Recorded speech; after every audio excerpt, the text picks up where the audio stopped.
Episode 41D. One of two Island and a UK protester was ejected from a Drax meeting.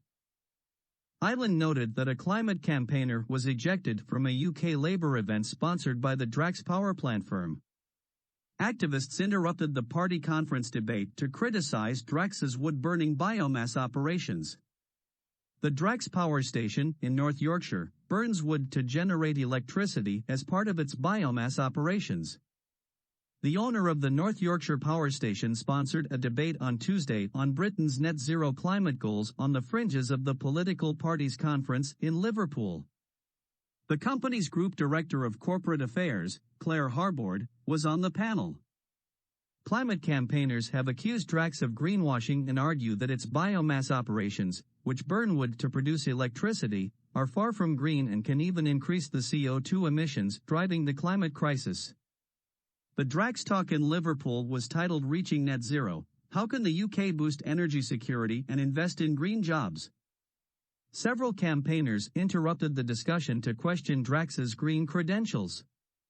One woman was forcibly removed from the room while she said, "How can you talk about net zero and green jobs as the UK's biggest carbon emitter and the world's biggest tree burner?"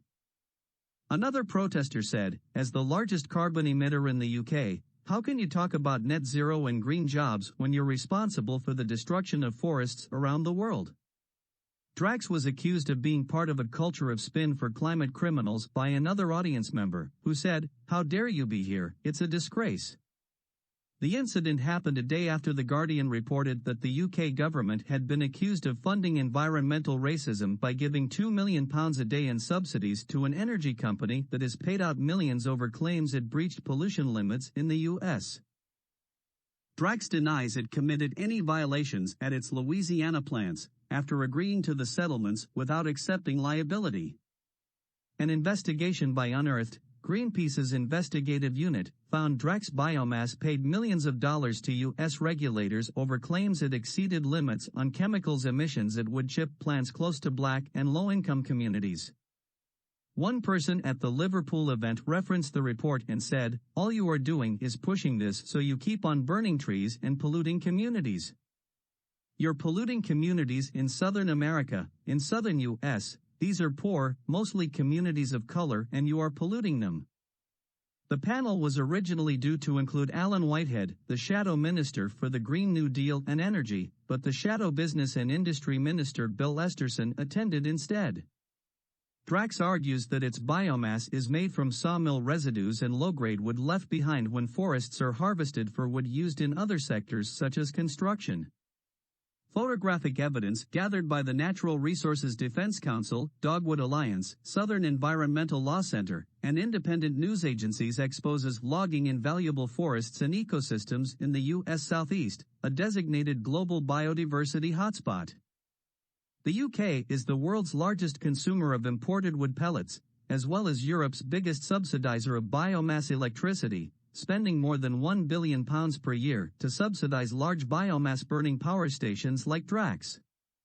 The new documentary evidence reveals how hardwood forests are clear-cut, with vast quantities of whole trees and other large-diameter wood sent to industrial mills to be manufactured into pellets to feed Drax's boilers.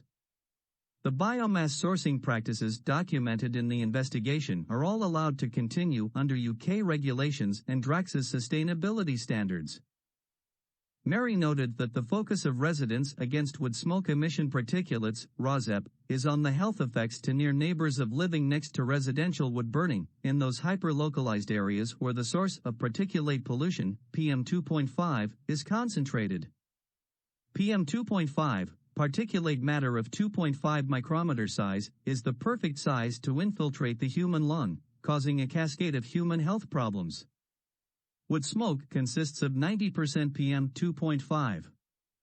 Residential PM2.5 monitors can be purchased by neighbors from Purple Air for less than $300, and their locations are put on the online Purple Air map, along with data uploaded every 10 minutes, available to the general public, and of course, to governmental authorities.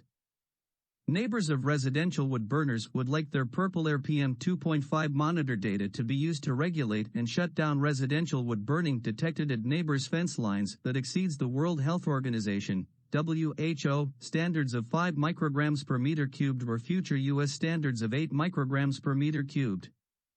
There could even be court-ordered monitoring using a neighbor-owned Purple Air PM2.5 monitor as a breathalyzer, similar to car breathalyzers court-ordered for repeat drunk drivers, to turn off the ignition of a neighboring indoor wood stove when levels of PM2.5 in a near neighbor's yard is exceeded.